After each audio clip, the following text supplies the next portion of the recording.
All right, well. Hey guys, Krusty Old Crow, and I'm back again to do, I think, definitely my last video for the night.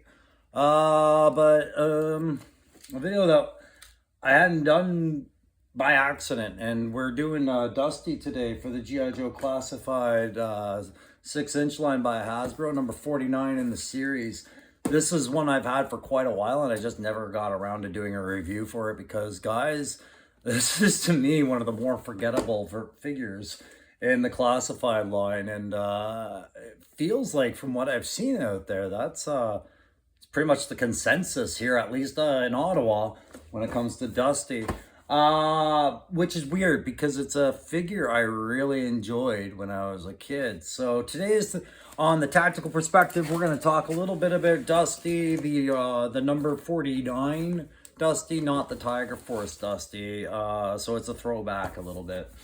And it's also the last video I'm doing on my current collection. After this, I'm pretty much caught up. All my figures have been recorded. So it's now a video as I buy kind of go, which you've seen me do before. But I mean, I'm all caught up now, guys. I don't know what to do. What is that like? I have something like 40 some odd videos and I have 50 some odd figures, so it works out. Anyways, enough about that. Like I said, I am the Krusty Old Crow, the retired vet from the Canadian Armed Forces that decided that qualified him to have an opinion on these things, these toys. So here we go with it, all right? We got that original box art back when they weren't worried about the environment as much, and they thought the plastic coffin was a great way to yank your figure out of there and hope that you didn't do any damage.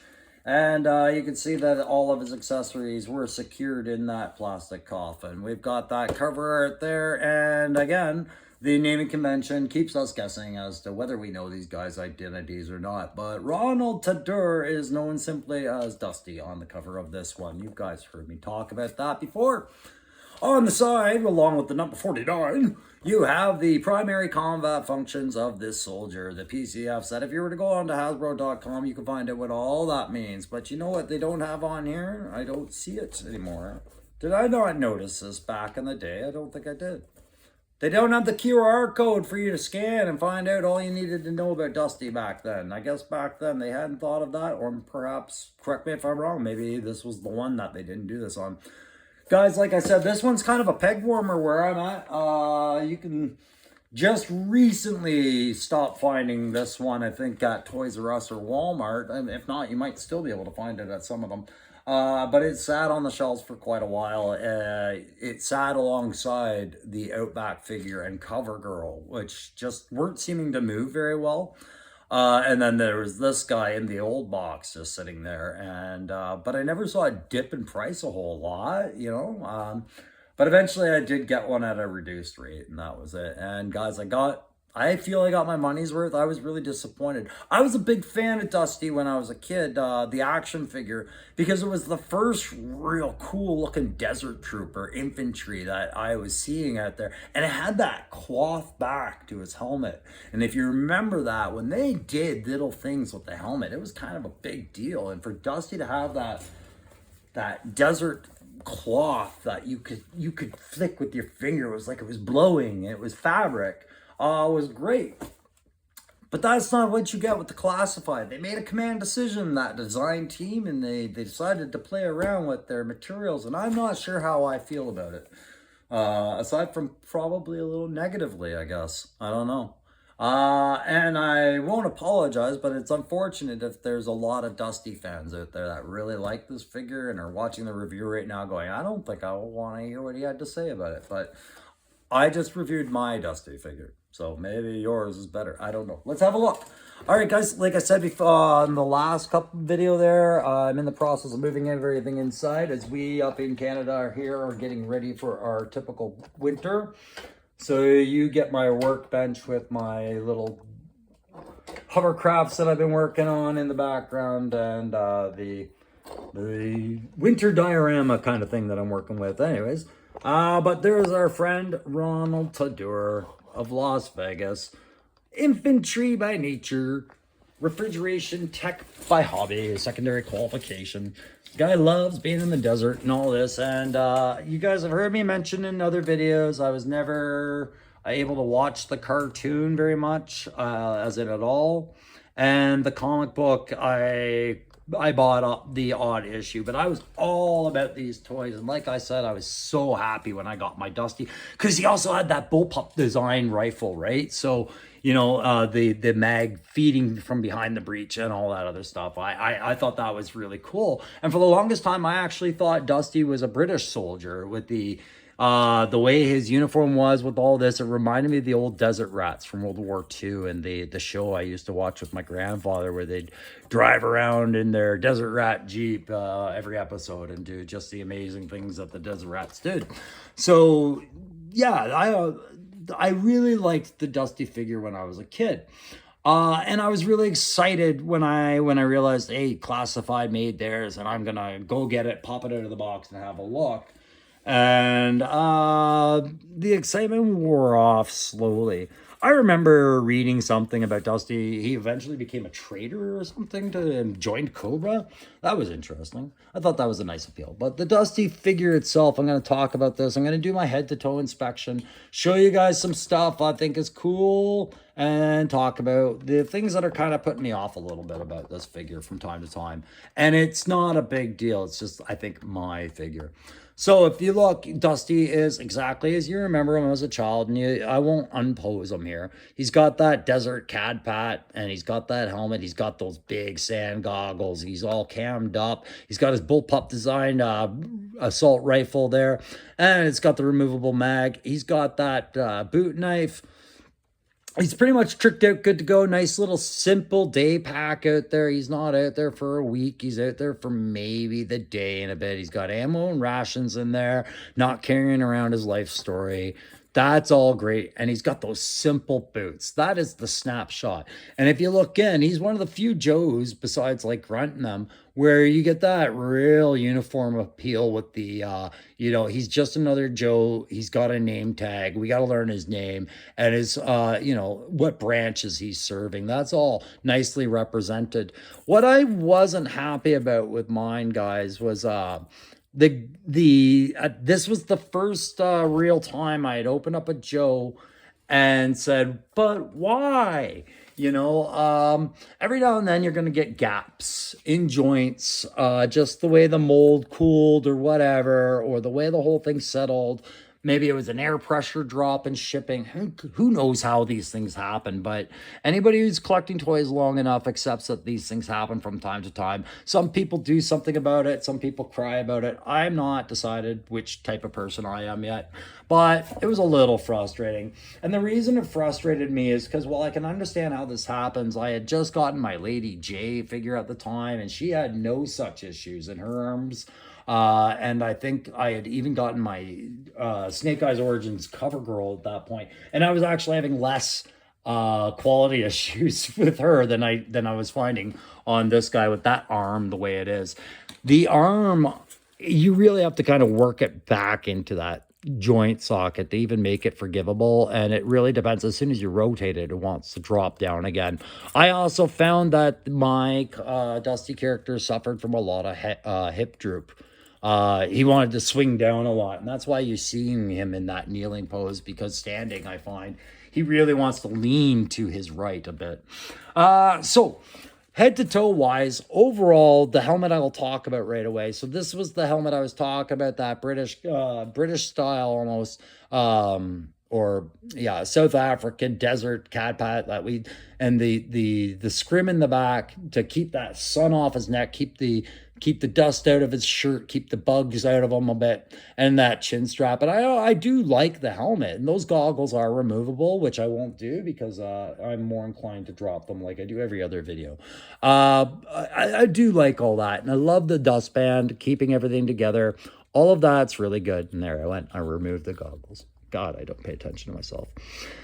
He comes with a second set of goggles. And again, you heard me in the other video. If you watched my one on Scarlet and Akiko, the Snake Eyes Origin figures, you heard me talking about, pardon me, just overall, I'll just move on right now because I had the point, and then I'll have to say, guys, I'm also watching the Leafs game in the background. So Bad ADHD. Anyways, he's got that second set of goggles over there. And what I was talking about with the Akiko and Scarlett video was that watching other reviewers can sometimes give you a useful piece of information.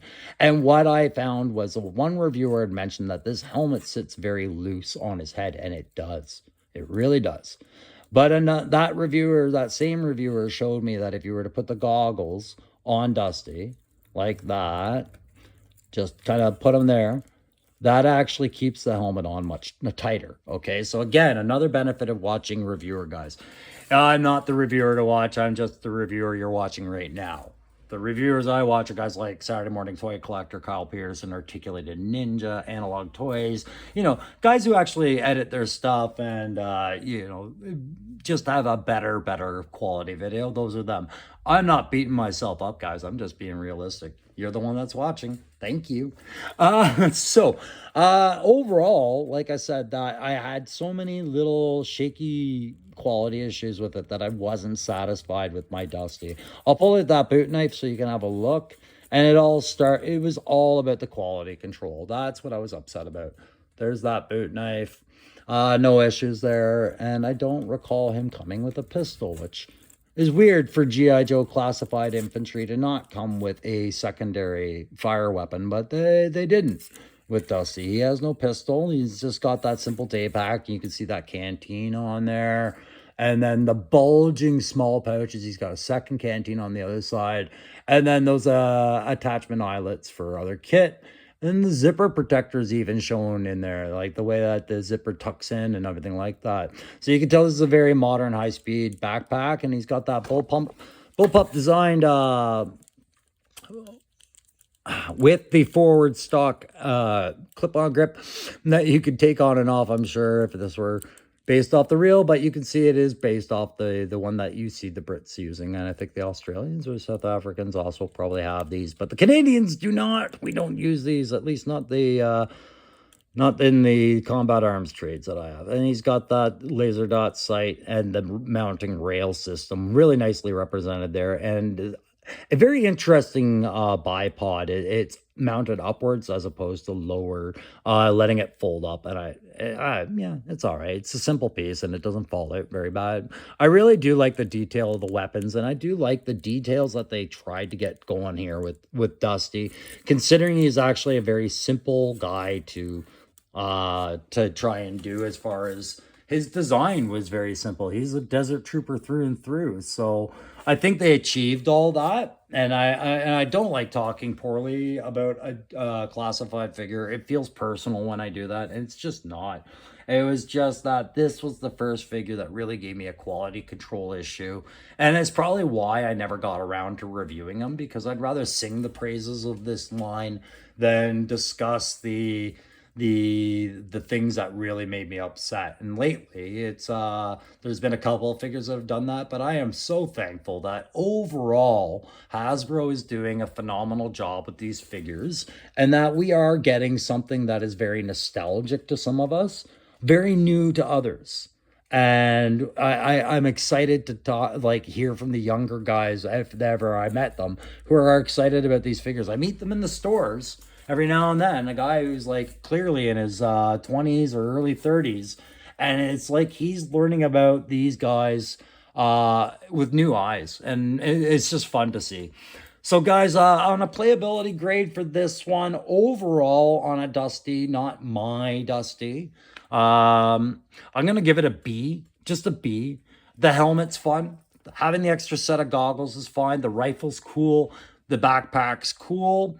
No sidearm, not really an issue, but it's just there's only so much I see going on with them, and my quality control issues, if I had them, I got to think that there was probably others in the line that did, and that might have that definitely affects how I pose him, or how, if I wanted to do photography, I could picture him. I'm kind of limited without some sort of third-party support like sticky tack, glue, whatever, the will to live. Anyways, so that playability grade goes to like just a solid B. The tactical grade, though, you guys know me, man, and this is, as like I've been saying, as close to an infantry desert soldier as I was expecting, and it was a good one. Quality control aside, lack of sidearm is the only thing I'm really digging them for. You know, I would have liked to have seen a few extra mag pouches or a more modern chest rig for them, but the old style webbing is fine in my eyes. It's familiar in my eyes. Just would have liked to see more mags, anything, maybe even a smoke grenade, a little bit more detail on that, on those accessories. But you know, like I'm going to tell you right now, when they do webbing belts, like these cargo belt strap systems that they have for the backpack and for their chest rigs and everything, they really do it right. Whether it's an old style or a new, the detail and the attention is there. So I got to pay them credit. Tactically, I'm going a solid A. No A plus, no A minus, just solid A on Dusty for the tactical. The figure's a good figure, guys. It's just like I said, you're dealing with a figure that disappointed me, and I'm a grudge holder. What are you gonna do? That's it for the tactical perspective on Dusty for tonight. And like I said, guys, that brings us back to the buy and video from there. And thanks very much for watching. If you like this video, if you're a diehard fan of Dusty, you go ahead and hit like. You go ahead and let me know to go get effed. You know, like Dusty's awesome. And if you really like this video, you can always subscribe and join our humble little group there for a guy's retirement project that's just seeing how far you can go with it and just having a great time. Come have a great time with us, and we're glad to have you. We'll see you next time on the Tactical Perspective. Bye.